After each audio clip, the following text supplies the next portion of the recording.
If we'll talk about the recent conflict that it was discussed, it was told to us 1400 years ago that this kind of conflict will arise, this kind of conflict will happen.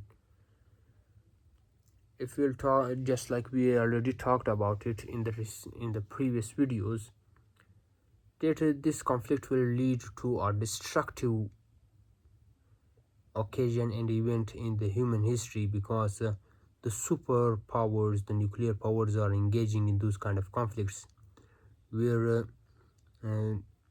after the revolution of the Islamic Republic of Iran in 1979, not that kind of conflict was arisen between Iran and Israel.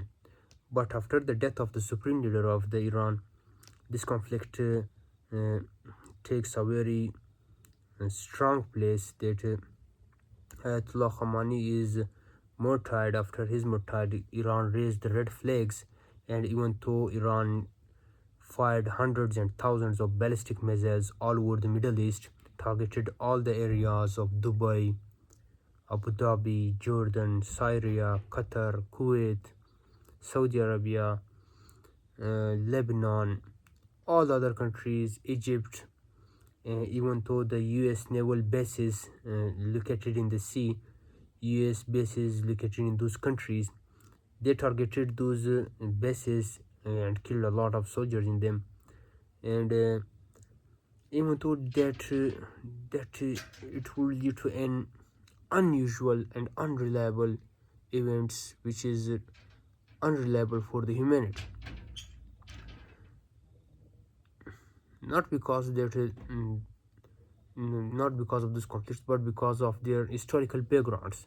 Because before the Islamic Revolution of 1979, the Shah talked about that they against the Western world, that they control the media, they control the governments, they control the countries. When he talked about those kind of things, his government was also brought to fall, was also brought to change, and brought the Islamic regime. After they saw the Islamic regime, they tried again in 2026 to 2025 to change that Islamic regime again.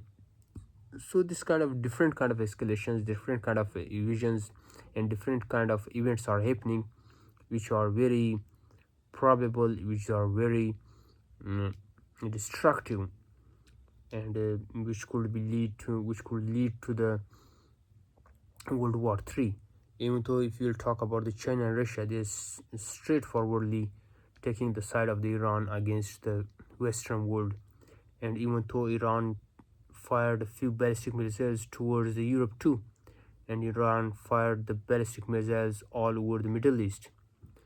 But here, more other questions are arising, that what will happen. A lot of speculative theories are roaming all over the social media. If you are claiming that the start of the World War III, if you are claiming that the change of the end of the Iran, if you are claiming the end of the Middle East, if you are claiming that the end of the Israel, so it's up to you how you will take it. But this is kind of a very destructive occasion in the unrecognized event, unreasonable event in the history of Iran, in the historical background of Iran.